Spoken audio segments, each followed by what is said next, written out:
All right, guys, so today we're going to be starting some fall garden seeds. I've got a couple different varieties of tomatoes. We're doing the Black Beauty, and then I also found this one. This is a Bronze Torch. The reason we're starting them now is starting to cool down. People always think that the best time to grow tomatoes in the spring. The fall is some of the best time because it's not as hot and you're not dealing with as much pest pressure. So this is a perfect time. We've also got some celebrity determinative varieties here. And then I also got this dwarf tomato. It's a chocolate lightning, I believe. And then we also had a terrible spring squash harvest. We had a terrible spring squash harvest. So I want to go ahead and do some more of that as well. And one of our favorite varieties is the scallop squash or the patty pan squash. So we're gonna do got a variety pack. So it's gonna be all different colors, whatever, and this is from David's Garden Seeds. So really cool. I usually go ahead and I will buy a pre-mixed seed starting mix, which seed starting mixes are gonna be a little more bougie, a little more expensive because they're smaller particles and it's a more valuable substrate, I'm not gonna fill my entire raised bed or entire container with seed starting mix. It's gonna be a more high value mix. Some starter mixes can be upwards like $30. We're gonna make a mix today on our own that's probably gonna cost less than $10. All right, so I picked up this big, I think it's a 15-gallon pot that I got from Lowe's, and it's kind of just gonna be my mixing bowl. And so the three components we're gonna be using are perlite. We'll go ahead and do this. So we're gonna do 1 part perlite, and we're gonna do 1 gallon. So this is a 1 gallon bucket. We're gonna do 1 gallon of perlite. It's a little dusty. Perlite is gonna help us out with drainage, and it's gonna help from the soil getting super compacted. So we're just gonna pour this in. 1 part perlite. We're also gonna be using something I've never used before, and it's this new substrate. I met these guys at the Nursery and Landscape Expo. It is called timber fiber. And what it is basically, a little windy today, guys. It's basically a byproduct of like the lumber mills. A lot of sawdust and the fibers and stuff that comes out of that. But it's been used for insulation and also as a substrate. It's been known to be really good as a substrate. And a lot of people use peat or cocoa. Peat takes a really long time to regenerate, and they only allow a certain amount of it to be harvested every year, and only a couple of different companies own the rights to harvest it, so it's very controlled. So a lot of people are going towards coconut fibers, coconut husk, which is a byproduct of like coconut water or like coconut products, which is a really cool renewable resource. Only thing is it's got to be shipped from like Costa Rica or wherever they're harvesting the coconut. There may be some facilities here in the US, I'm not sure. But this fiber right here is made in East Texas. This is like literally a byproduct of making lumber. It's untreated, it's OMRI certified, OMRI listed or whatever. So it's cool. We're gonna use that to mix in as well as with our substrate. It's a little dusty. And then lastly, we're gonna do 2 parts of this Living Earth rose soil. And this is pretty fine, It's pretty fine mixture. It's not like super wood chippy, but what I am gonna do is use this sifter. What did I say, wood chipping? Wood chipping. It's pretty good stuff, but what I am gonna do to get any bigger particles out is I'm gonna run it through a sifter. So we're gonna get a gallon of this. We'll do 2 gallons per mixture. So this is 2 parts rose soil, 1 part the timber fiber. If you didn't have timber fiber, you could use coco coir, you could use peat, and then 1 part of the perlite. All right, and I got one of these sifters. This is, I don't know what size this is, but we're gonna use this. I use this every time I'm making soil. I'm just gonna take it and pour some of this on top, right? Pour some on top, and then we're gonna shake it. Now, as you can see, the finer material is going down below, and the bigger stuff is gonna stay on top. We don't want a bunch of chunky wood chips in our seed starting trays clogging it up. So we'll go ahead and sift this out and get a real fine texture down below. And we'll put this mulch over here in the flower bed.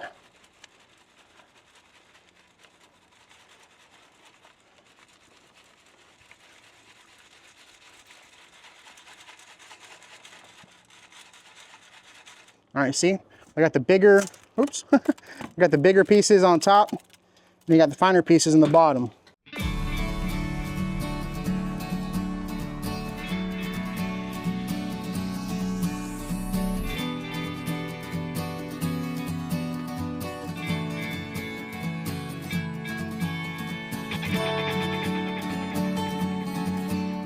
All right, so now we're gonna go ahead and mix it up. And you can always add more or add less, however you want to do your mixture. Don't worry about the dust so much. We're gonna mix this up and then water it a little bit. We're gonna get it moist before we put it in the trays.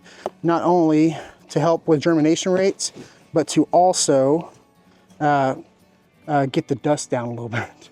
So I like the consistency, but I think we're gonna add one more part of the rose soil. So that'll make it 3 parts rose soil, 1 part perlite, and 1 part of the wood fiber.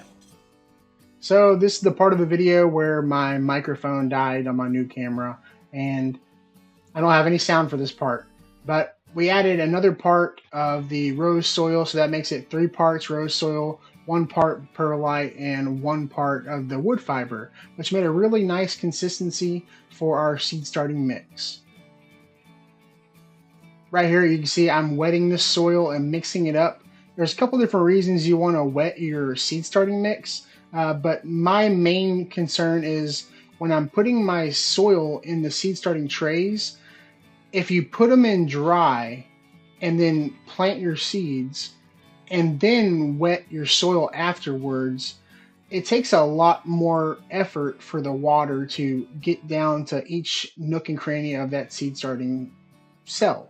So if you go ahead and pre-moisten your mix, you're going to have a lot better moisture content for getting a better germination rate. So that's why I always go ahead and I pre-moisten my seed starting mix and get it going to a consistency where you want it to, whenever you grab it, you can squeeze it and it'll hold together, but you don't want it so wet that when you really squeeze it, a lot of moisture comes out. You want to make like a really nice mud pie, but you don't want it to be super runny. So that's what I'm going for here. And here in a second, we'll get our Charles Dowding trays and get our tomatoes and our squash seeds planted. And I do have sound on that part of the video, so be on the lookout for that. So we're gonna start off with the scallop squash blend.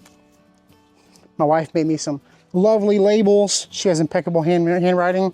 So we're gonna take these out. I love the David's Garden Seeds. Sends you the packet, but they also put them in a Ziploc bag. That's really nice. And contrary to what people might think, seeds don't stay good forever. The best way to put these is in a dry, dark area, but they don't last forever. So you need to check when you bought your seeds, and usually they're good for a year or two. After that, you need to go ahead and resupply and get a new package of seeds because they don't last forever. But I just bought these in the spring, so they should be good. We'll go ahead and I got a piece of bamboo here. You can use whatever you like. And we're just gonna go down, I don't know, an inch or so into the hole or into the cell. Kind of wall it out a little bit. And this is where having them pre-moistened kind of really helps out because it holds that hole for you. It doesn't cave in, you know, so it kind of really works out nice. So we're gonna go ahead right here, keep going. Starting seeds is like, I don't know, therapy a little bit. Whenever I get home from work, usually, and we usually start our tomato seeds around Christmas time here in our area. So like, there's nothing really you can really do outside. I'll get my seed starting trays and everything ready in the garage under grow lights, and I'll get those started around Christmas time for spring. And it's really nice and peaceful, and you know, it's just get away from everybody else and just take your time. And it may take you 2 hours to start one tray of seeds, but hey, it's better than starting no seeds, you know. While your wife is listening to Christmas music. Yes. While my wife is inside the house listening to Celine Dion Christmas music, I can be outside with my headphones in listening to Joe Rogan while I'm starting seeds. So like I said, this is a variety pack of patty pan squash. So I have no idea what colors these are going to be. I think it was like white, yellow, and green. So it doesn't matter which way they go in. You just want to drop them down. Boop, 1 seed per hole. keeps you from having to go back and thin a bunch of seeds out. I don't know, thinning out seeds is always a bummer to me. It's like, oh, I didn't do a good job there. So if I can get one seed per cell started, it's always the best way to do it. So we'll go ahead and put these back into our package. And we may start even more, I don't know. We'll see how well the germination rate goes. I want a bunch of squash. These patty pan squashes, I don't know if y'all ever had them before, but they are like one of our favorites, honestly, because patty pan and the 8-ball squash are, I think, then they also call it like the tatume or whatever, but those are our favorites to do. And these are so easy to grow. And also the patty pans have tendrils, so they will climb and trellis. Not all squash and zucchini will climb on its own. You can tie them up and trellis them up on your own, but they won't actually climb up and do it on their own. So what I'm doing here is I'm kind of tucking the soil back into the hole, packing it in, and then I'm also going through and packing this in really nicely. You want 360-degree seed soil contact when you're doing seed starts. You want 360 degrees. You want it completely covered up and filled with soil, and you want it packed in. Get it really nice compaction. No air pockets, and that was honestly the point of us doing the moistened soil already too, because you kind of can pack it in there a little better. Let's see. So going here, tucking it in, tuck it in. I usually wear gloves, but I stopped wearing contacts a while back, and I don't have to wear gloves anymore. I used to be the person everybody would make fun of for wearing gloves in my videos. Now I don't wear contacts. I'm not making contact with my eyes anymore. I don't have to wear them. I don't have to wear gloves anymore. So we got our squash blend. We're going to always label our seeds. Always label your seeds, your plants. There's no point of starting seeds or owning something if you're not going to label it so you know what it is down the road. So always label your seed starts, and then we'll go ahead and sit them right here in our tray, and we'll water everything when we're done. Now let's move over to the tomatoes. We're doing four different varieties here, so I'm just going to go down the line. Same thing. We're not going to go as deep, maybe ½ inch. Okay. Go down about ½ inch or so. Do this row next. Yeah. And if you poke into the cell and you feel like an air pocket or whatever, you can always add more soil. See, like this one needs more soil in it.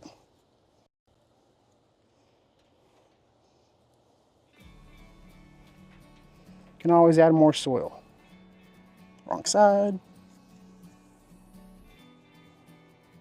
I always find the outside rows always, I usually have to add. I don't know what it is. See, I hit that air pocket, went all the way down. So I'm gonna add some more soil in there. Pack it in. Yep, keep going. So, all right, so we got our chocolate dwarf tomatoes, and these are from San Diego Seed Company. So let's set those off to the side. Like I said, 1 seed per tray, or per hole.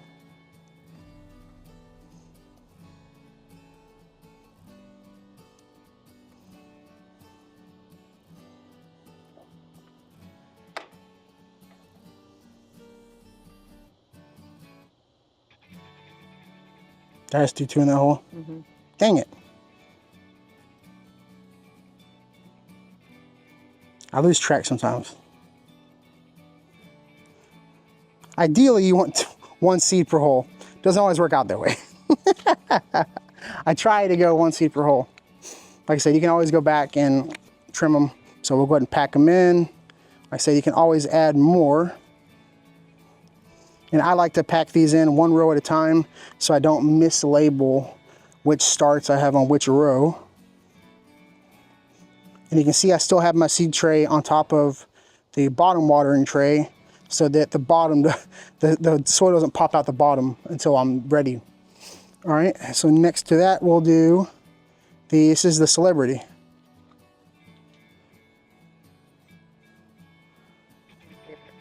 That's your, well, you like the early girls. And these. Oh yeah?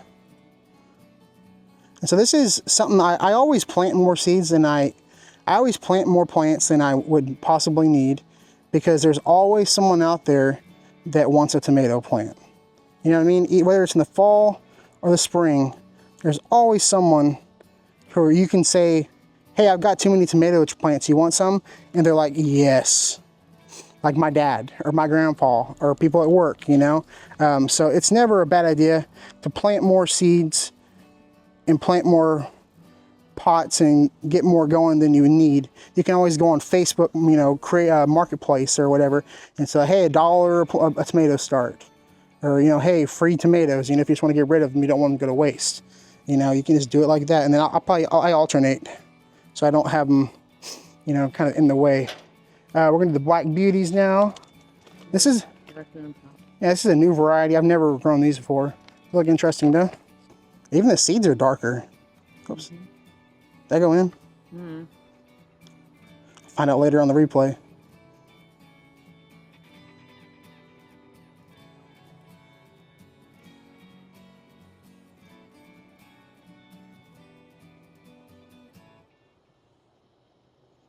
Okay, back it. I always try to keep counting as I'm going with like 1, 2, 3, 4, 5, 6, 7. 1, 2, 3, 4, 5, 6, 7, you know, as I'm going.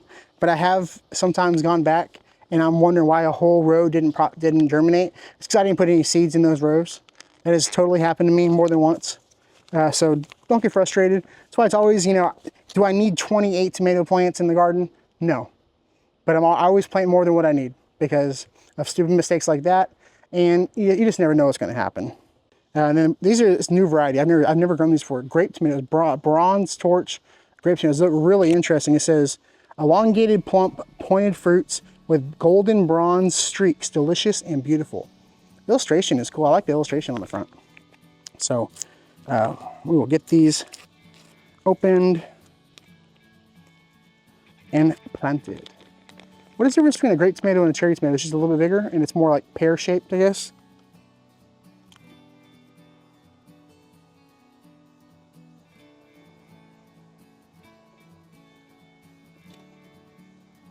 I also think the plants don't grow as crazy. Oh, okay.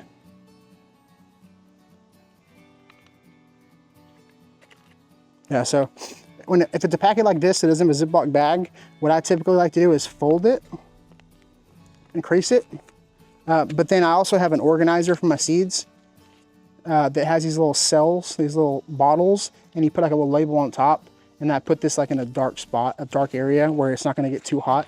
And that's kind of how I like to organize my seeds. I don't trust the packets, so. It's in a black case too, right? Yeah, it's in a black case too, so it's not going to get any sunlight. It's going to ruin the seeds. But seeds have expiration dates unless you're freezing your. I've heard of people freezing their seeds, put them in the freezer, and them surpassing the expiration dates on the seed variety. So that's a one cool way to do it. But yep.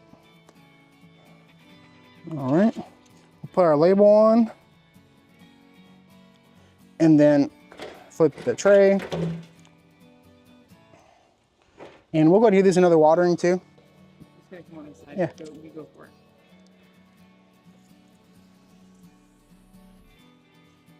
Okay. All right. And so this is gonna be a really good drain. You see how quickly the water dissipates through the soil? See how quick draining it is?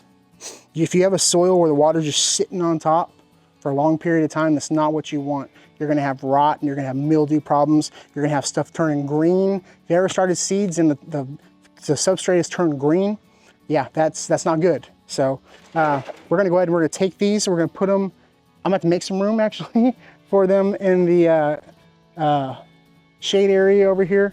But I hope y'all enjoyed this video. Keep these watered. Check them every day. If it doesn't rain, if it rains, you're probably good, but check them every day. Make sure they're staying moist. On these trays, there's a link in the bottom to purchase them. These are the Charles Dowding trays. They last forever. They got a bunch of different configurations. They make humidity domes for them. A lot of cool stuff. I'll put that link down below. And they're from recycled materials and they're not made in China. They're not made in China. That's one of my favorite points about them is they're renewable. They're reusable. They are from recycled materials and they're not made in China. I love that so much. But we're gonna sit these in the shade, keep them watered. We're gonna fill up the bottom watering tray whenever we water later on. And hopefully in the next week or two, we'll see some germination. And then hopefully by October, we'll be transplanting. And we'll bring you all along for that as well too. So hope you all enjoyed this video and we'll see you on the next one.